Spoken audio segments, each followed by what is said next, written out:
welcome all of you to this afternoon's roundtable discussion on social determinants aligning with the new administration's approach to technology.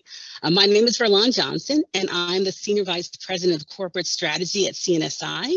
And for those of you not familiar with CNSI is a Virginia-based health IT firm focused on delivering healthcare technology-driven products and solutions that really try to improve health outcomes and reduce healthcare costs for states and federal agencies.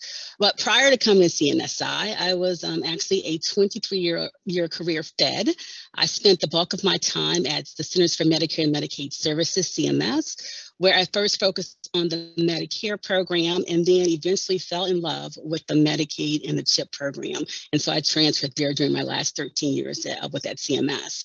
So joining me today for our conversation are three individuals who I am probably sure don't really need an introduction, and they're probably not strangers to many of you, given their work in healthcare and their passion for Medicaid and CHIP as well. So the first is Penny Thompson of Penny Thompson Consulting. She is a nationally recognized expert on Medicaid and CHIP.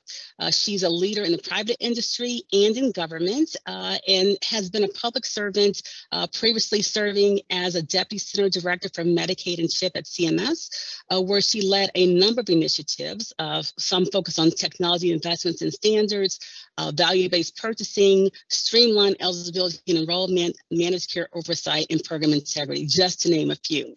And she is also a former chair of the MACPAC Commission as well. Our second guest or panelist today is Dr. Ryan Bosch. He is the founder and president of Socially Determined.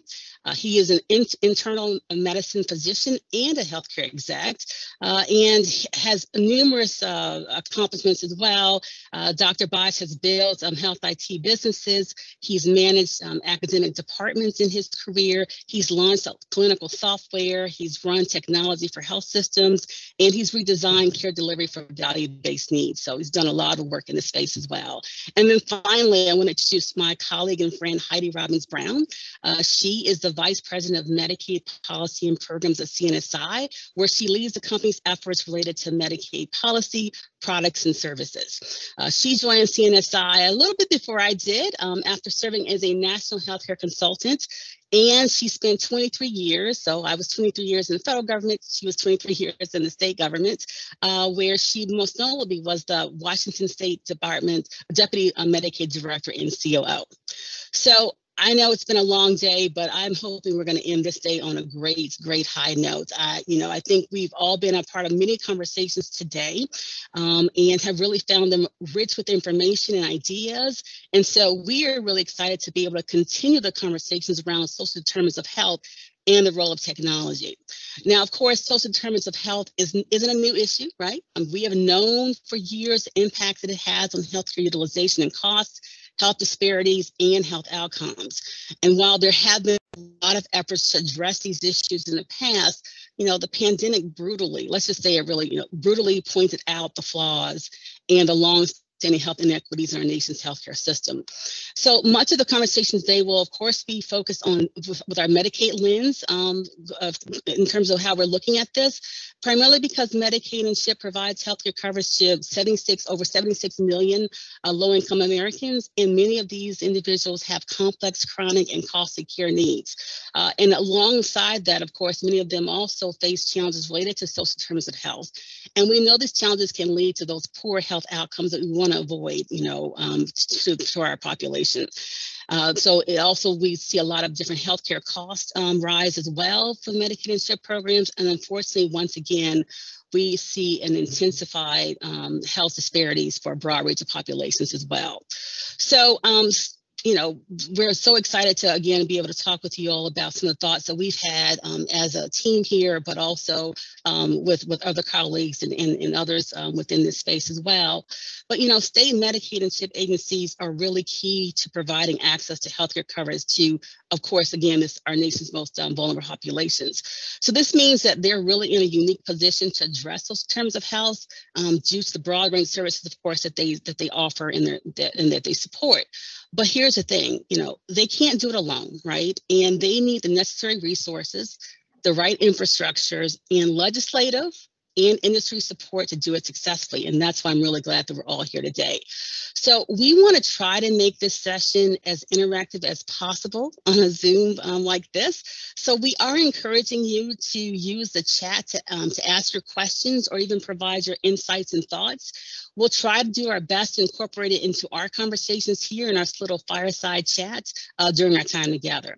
So with that, I want to get this conversation going. All right, so first I'm going to turn to Penny. So Penny, your experience as a Medicaid leader in your work as a healthcare advisor that's really committed to working really with organizations that can provide some great solutions for our nation's vulnerable population, it kind of puts you in a great spot, I think, to see our overall healthcare landscape. And as we think about the Biden administration and their key focus on managing COVID, we also know they've set priorities around improving affordability of care and coverage, restoring the ACA and reducing disparities in healthcare, which of course is what we really want to talk about today. So I am curious, how does all of this, Medicaid coverage, the concept of value-based payments, right, healthcare equity and COVID, how is the impact of all of these things? How is that impacting how the administration is really thinking about the decisions that they need to make and how they need to invest in technology? So I'm just curious. Well, of course, as we know, all these things are related to one another, right? And so sometimes that can feel daunting because it can feel like there is no end to how big we can identify the problem as being, right? Because we can think about health equity as, I think, a central organizing concept of this administration. And as you mentioned, Verlon, we have COVID to look at to remind us of the importance of health equity and the cost of health inequity when communities and individuals and households are faced with a crisis such as we faced in the last year. And we will be still dealing with this pandemic, and we will be dealing with COVID for years to come. And we will be recovering from this pandemic and its effects and consequences for years to come. I think we also have been working for a very long period of time on things like value-based care, focusing on paying for outcomes and health rather than for services, connecting the dots between social programs and health programs, investing in health and not just healthcare. But I think we all have to get a little bit more impatient. And I think this administration is going to really press us and challenge us to get out of maybe comfortable spaces and into some discomfort, both about the conversations that we're having and about the assessment of whether or not we've been successful in achieving what we needed to achieve. I think we've heard that from Chiquita Brooks-LaSure, who we're so excited to see come in as the CMS administrator. She was somebody that you worked closely with, Verlon, that I worked closely with at CMS. She's talked about the importance of health equity as a central organizing principle. That's something Liz Fowler, who is now going to be taking over as the head of CNSI, has been talking about the need to look at healthcare payment models through the lens of health equity. And so I think that's going to be the sort of organizing principle of conversation. And it's a way of bringing in all of these issues that we've talked about the importance of coverage, the importance of value-based payment strategies, and of connecting to SDOH. And I think for the reasons that you mentioned, Medicaid and CHIP is really going to be at the center of this conversation. And it's in part because it's serving the most vulnerable individuals who are subject to the harms that can come from underinvestment in the social safety net and the public health system and have suffered from discrimination and marginalization, but also because of its size, as you mentioned, its funding approach, its flexibility, and its intergovernmental nature. I think these are all things that make Medicaid really a central place where we can radiate out in order to really try to solve these programs. And Medicaid IT funding is going to be asked to play its part in helping to solve these challenges. Many states, I know Heidi will be touching on this, as will Ryan, are already implementing very innovative approaches under prior administrations, using Medicaid authorities for state plans and 1115 waivers to pay for SDOH-related interventions that have demonstrated impacts on health outcomes and results, and to incorporate social risk and SDOH resources into care coordination and management, to even reinvest into the community from the payments that are being made to some of the coordinating entities. I think we are really at an inflection point. Liz Fowler talked a couple of weeks ago in a session that I was listening to about, we're really at a crossroads in terms of value-based purchasing and about thinking about health equity. I feel like we are really at an inflection point and a crossroads in thinking about healthcare and SDOH and aligning the services and incentives. And so this, the last thing I'll just throw out to kind of try to get the conversation started is really thinking about sort of technology. Okay, so how does technology play a part? So one is, I'll quote my friend Julie Bond, who will say, we should always be thinking about technology, not as technology, but in terms of what are we trying to achieve? What is our business purpose? What is our business objective? And so I think the challenge for Medicaid IT is really going to be about, okay, how do we broaden the aperture of thinking about Medicaid IT to match the broadening aperture of where the program is and where the program is going? And how do we think about all the investments that are being made here so that we do not create new silos through the investment in public health, through the investment in SDOH, where we really think about shared assets and resources and the ways in which these programs need to be able to exchange data. We heard about that earlier today. The way in which these programs need to be able to share functionality, the way in which these programs need to make it easier, not harder, for people to collaborate and coordinate. What do you think, Verlon? Does that line up with what you're thinking? 100%. I completely agree with you on all of your points. And just want to emphasize the need for the administration, and just in what you've said and in what I'm hearing, it sounds like they are doing this. They need to be very strategic and purposeful as they think about these opportunities. We did have a chance to hear from CMS and I think ONC this morning. And in all their conversations, the point I think I took away from it is that, technology is only as good as the data you get, right? And the planning behind it. So looking at it from beginning to the end. So, to Julie's point, this is an opportunity for us to use technology in a way that can really help to move our business goals, which of course is to ensure that we're having better outcomes. And I think too that, the last thing we really want to be able to do, we have this goal, right, of improving outcomes and patient experience. But I think sometimes we could, if we're not very strategic about this, right, we could find ourselves kind of exacerbating those long-standing inequities that we all saw during COVID. I think about the concept around AI, right? We all want everything to be, automatic and easy for us to do. And when we think about healthcare AI, there's opportunities there to really help to push the needle, right? And it's wonderful. But I think it also has a potential threat to amplify those existing biases that we're trying to solve. And so again, being more purposeful, I think, about how we look at technology in this space in particular to help move the needle to something better. So totally agree with you, 100%. And telehealth is an example of that, right? In the sense that it can both solve a problem of inequity, it can also exacerbate a problem of inequity. 100%. And if all that we do is think about automating sort of the way that we've always done business, we're not going to solve the big problem that has been persistent within our system for many decades. Right. Because that will require great intentionality and a significant change in how we operate and how we think about programs, program objectives, performance measurement, and technology and operations. Exactly, 100%. Totally agree with you.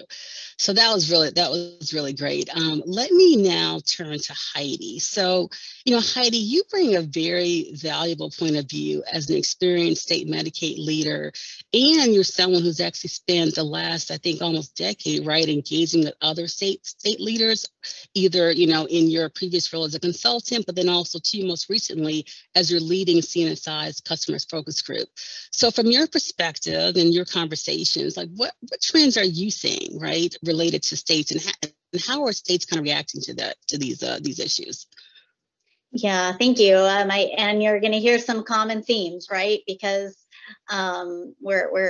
these key issues are front and center for a reason, for an important reason. States, to me, are really where the rubber meets the road. Policy has to marry up with operations, and operations is supported by technologies. So from a policy perspective, we're seeing states undertake a number of initiatives. They want to keep and normalize and expand on the innovation from COVID. COVID was a real accelerant, and they don't want to lose that momentum, whether that's telehealth or healthcare services being delivered in more convenient settings and times. We actually saw in our home state of Washington drive-through immunization at Starbucks. So you get your coffee, you get your immunization. You would not, to even have talked about that before COVID would have just seemed insane. And yet here we are. Faster expansion of HCBS services in non-institutional residential settings is very much on the minds of folks. And then focusing on the barriers to achieving health equity. What do we have to get to reduce health disparities? And we come back at the state level to what does it take to build trust? Because that's a foundational component that needs work. And the concepts of health literacy, and some discussions we've been having recently is this needs to be a two-way street. Sometimes there is an overlay of health literacy that seems to imply it's the member or the beneficiary that needs to become more literate. And I would say it's very often the industry that needs to become more literate across a more diverse array of beneficiaries. And then, of course, we're seeing rapid adoption of social determinants, risk assessments, but a desire to go beyond that. And I know Dr. Bosch is going to get into that a little bit later. We're seeing continued work on defining those outcomes Penny talked about, so that you can generate payment in an appropriate way. That's still a work in progress. I don't think we've cracked that nut.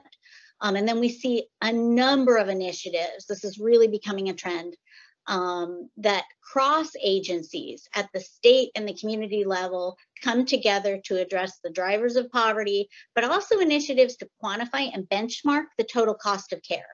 Because addressing the ever-growing budget of Medicaid, now expected to reach $1 trillion by 2026, according to McKinsey, is a real challenge and very much on the minds of Medicaid leaders. And last but not least, the continued struggle to transform and overlay data sets into actionable intelligence. Still a holy grail we are chasing after, but we want to establish solid data governance strategies around those things as well. So if you take those policy drivers, which Penny's talking about at the federal level, we've all experienced, we're seeing them at the state level, and we're their partners.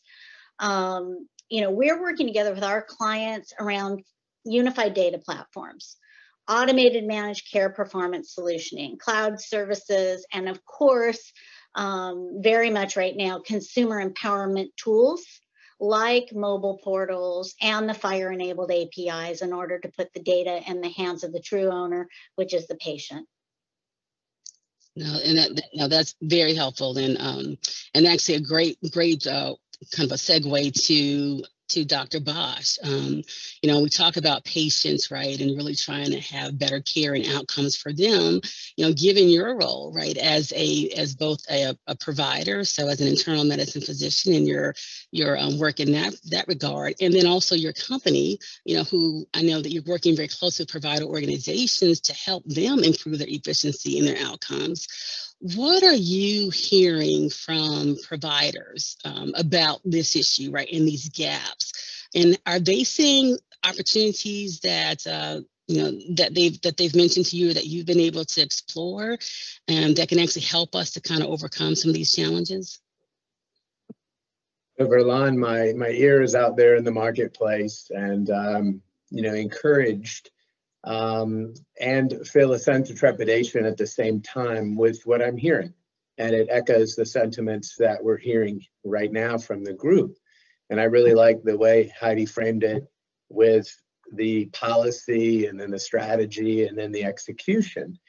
So as a provider, I sit before you, yes, an internal medicine physician, but I'm going to comment first about what I'm hearing in the marketplace around the providers as health systems, as groups of care providers, and then a little bit about the health plans. And Verlon, much like your introduction, there's so much need. There's so much need right now. And the lens and the microscope from COVID and then inequities that we've seen in the past year have illuminated these opportunities. With trepidation, though, and an air of excitement, I think there's an opportunity to organize around these guiding principles that the new administration has put out, and also around health literacy. I think that's a key topic that maybe we'll have time to come back to in a moment. I want to emphasize from first the providers. I'm hearing that they lack the ability to decipher both the quantity of data and the interoperability around data. And so seeing opportunities from the administration and private-public partnerships that look at social determinants of health, an area that I focus on from a business perspective, and looking to add structure and interoperability to the semantics around how we gather that information at all levels within our electronic health record, all the way through our reporting up through the states and into the federal pull-down type requirements. Another key theme I'm hearing at the provider level is their desire to find scale. It's very hard for me as a provider to sit in front of an audience and not have the audience envision a doctor with a patient, a provider with a patient. But how do we find scale to assist, manage, and support those subpopulations that have needs, and do that in a way that we can lift up the group? It becomes a bit Don Quixote-like to charge that population health kind of windmill. But I think it's so important. Food insecurity can be identified, and the social needs of a single individual can be remedied. But that doesn't scale, and that's a yes and proposition. We need to lift that up to finding ways where we assert and confirm the impact that social risk has on health outcomes and utilization, like we're talking about. That's what I'm hearing from the marketplace, an interest in unifying this opportunity to get behind the organization. And then a few comments around the plans, and then Verlon, I'll toss it back to you.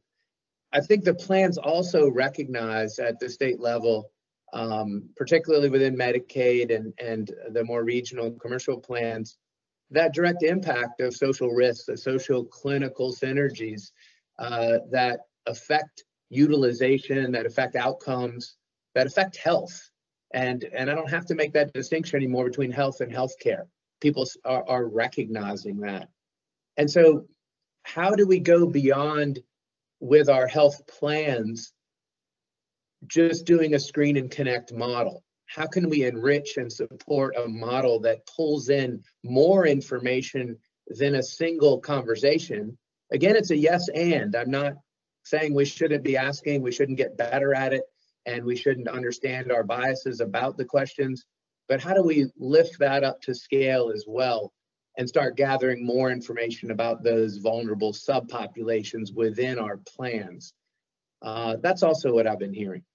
Okay, no, that's helpful. And again, it just makes it where I think Penny had said earlier, right? We're at a point where we have to do something, and these are individuals who are closer to it, and we need to make sure that we're listening and trying to figure those things out. So, So, Penny, you had mentioned earlier the idea, or, the concept of how we've been creating silos, right? And so, we're thinking about this, serving this whole person concept, right? And I think too that as we think about the federal government, how can they kind of avoid creating those silos?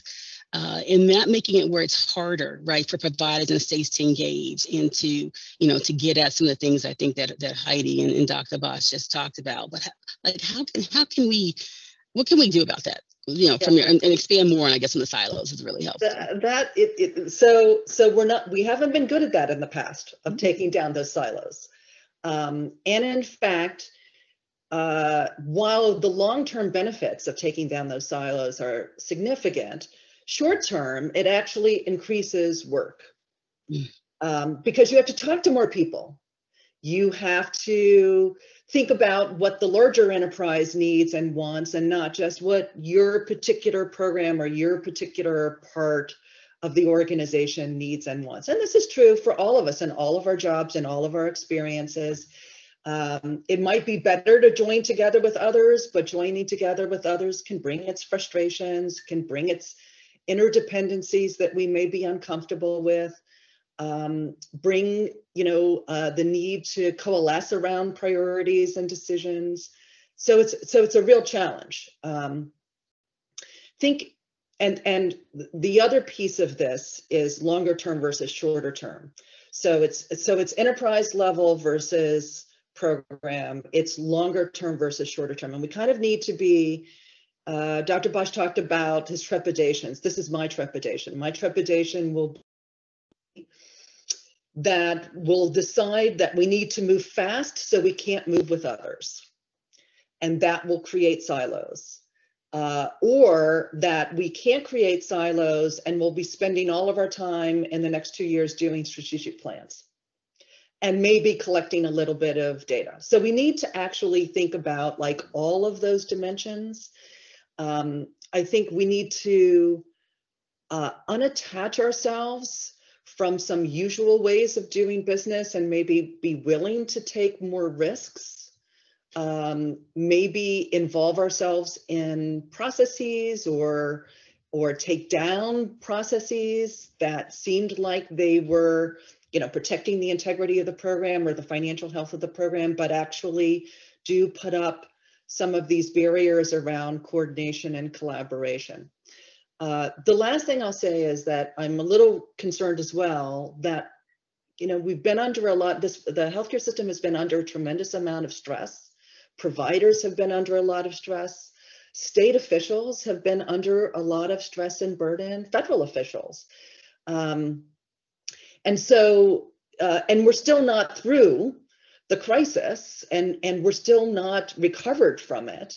And yet we need to really invest a new set of energy and into some new ideas and carry them through. So that's something that I just think that we have to really keep a watch on, how to balance all of those different elements in order to really move in a substantially new and exciting direction for our program and for our beneficiaries. No, I love that. And I think that's a really good way to look at it, right? It's not about just addressing the issue today, right? It's about how do we, really look at the long-term impacts of what we're doing to make it a better system overall. So completely agree with you on that one.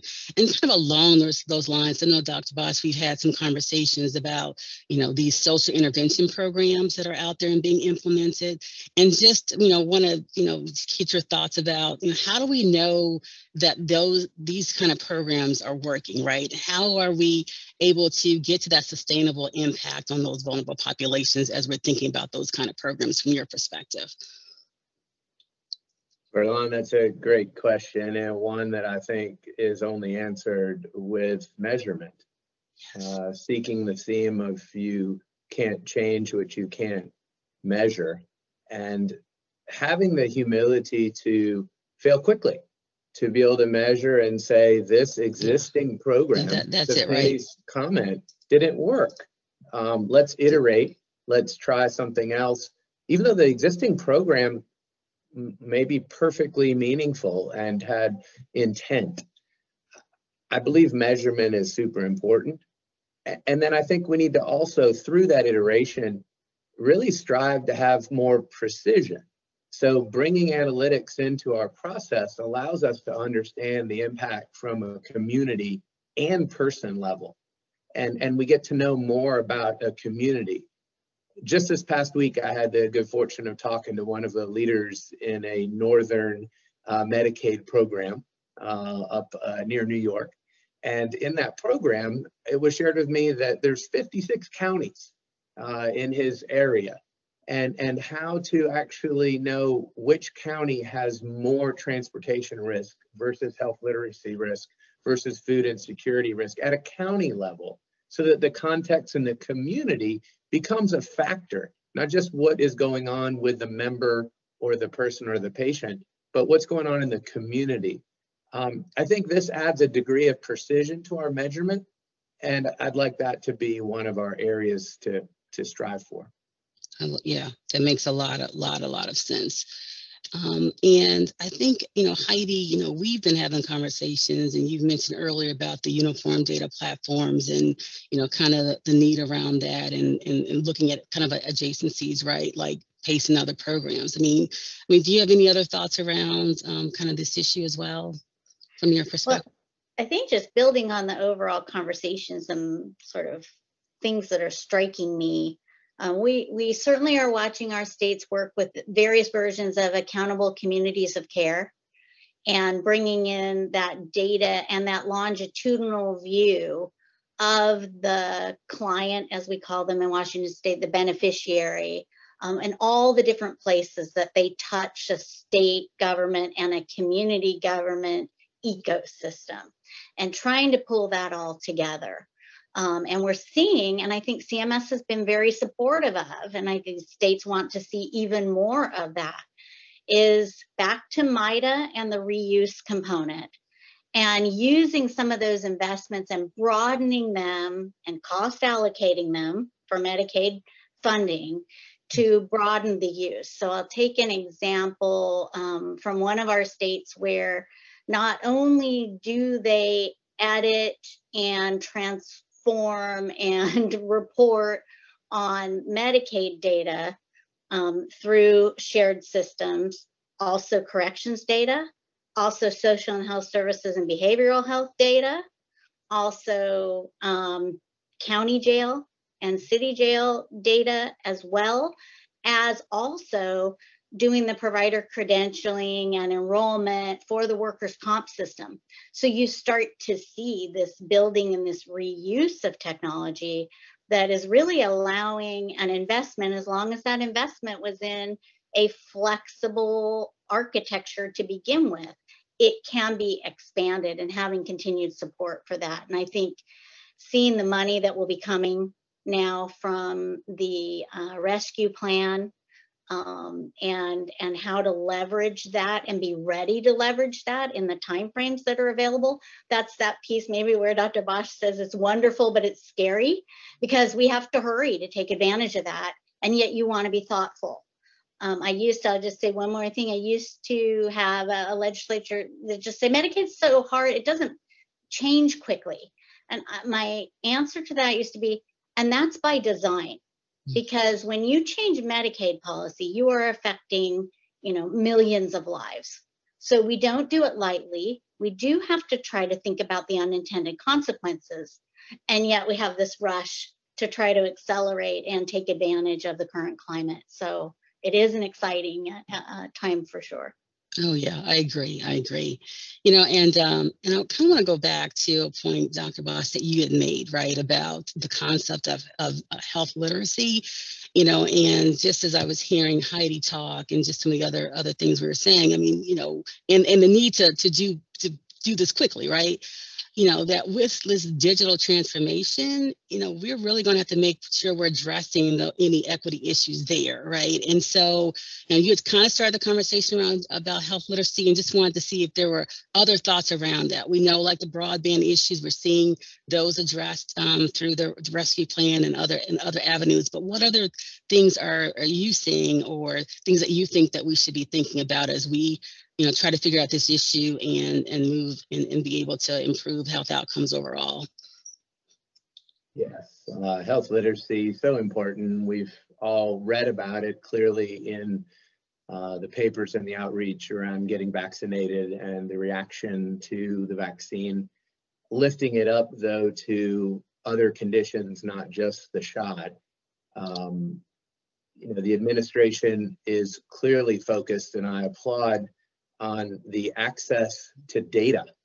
This is a key, and that's a core component of health literacy, the access to information, the ability to obtain that information and process that as an individual, and actually hold yourself different than your community, right? That's advanced health literacy. Way too often there's a myth that health literacy tracks with socioeconomic status. We actually know that that's not true. We see the consumption in healthcare and how it is related to health literacy, and the concept of the understanding an individual has about his or her condition, and then how it affects the community. Social determinants of health are amplified by problems within health literacy. Our ability to listen effectively is some of our biggest problems in healthcare.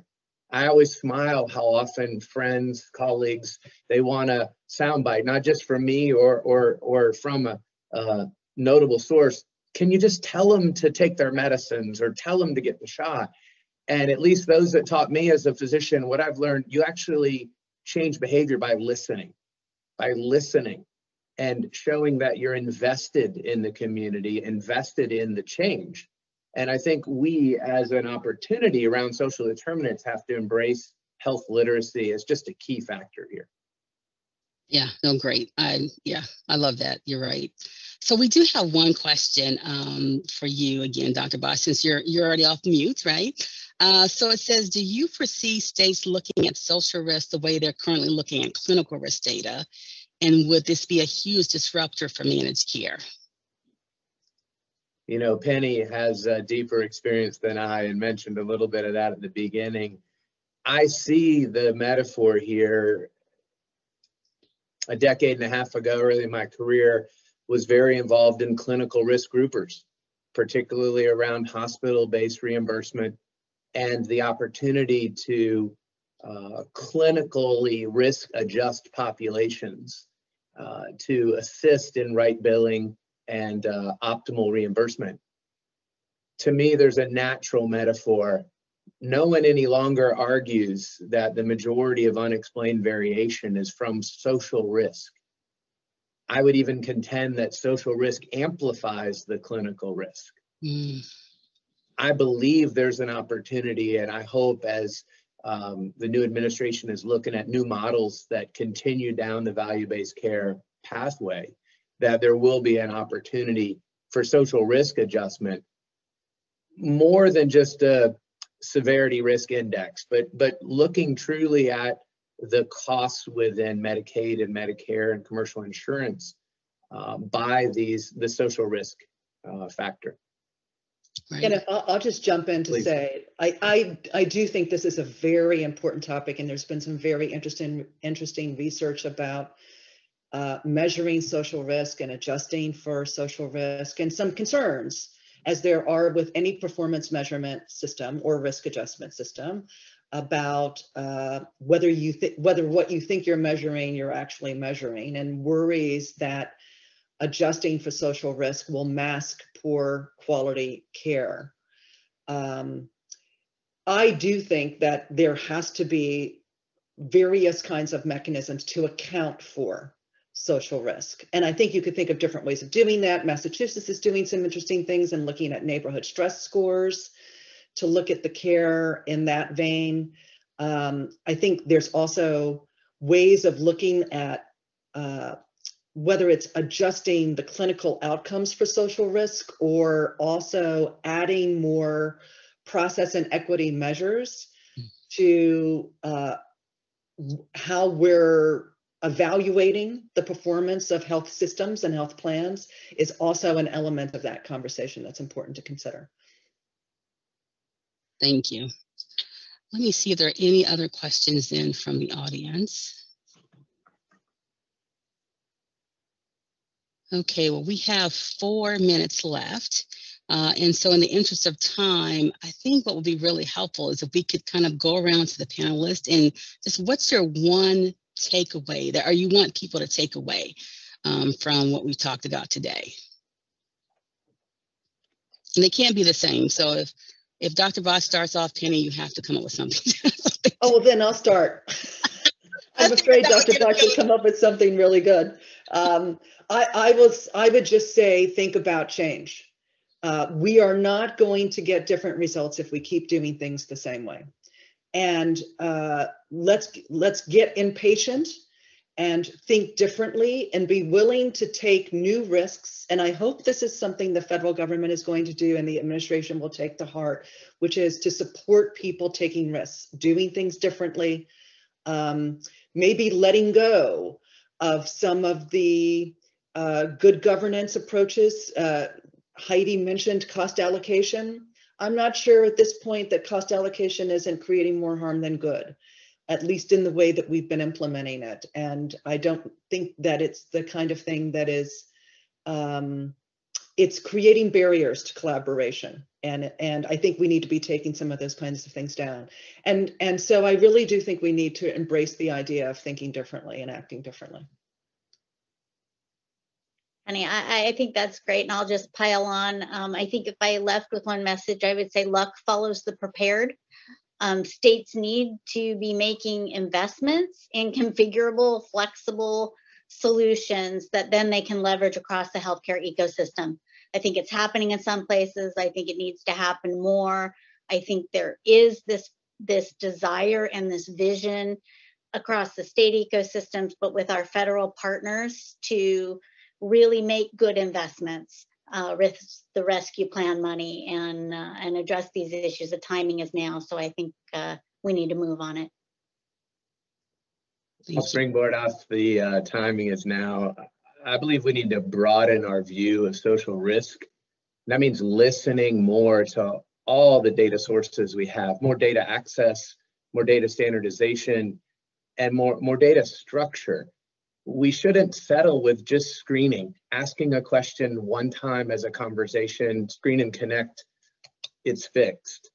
I challenge us at this opportunity time to just broaden our view around social risk. Exactly, and I will piggyback on you, Dr. Bosch, and related to the data. I just think it's important for us to make sure that we're just getting the data that matters where it matters, so that we can address all the issues that you all you spoke about. So I do want to thank you all for taking time out of your schedules today to come and talk with us. It's always fun to talk with the three of you, and I think we always have some great conversations. So it was great that we were able to have other people listen in on our conversations this time around.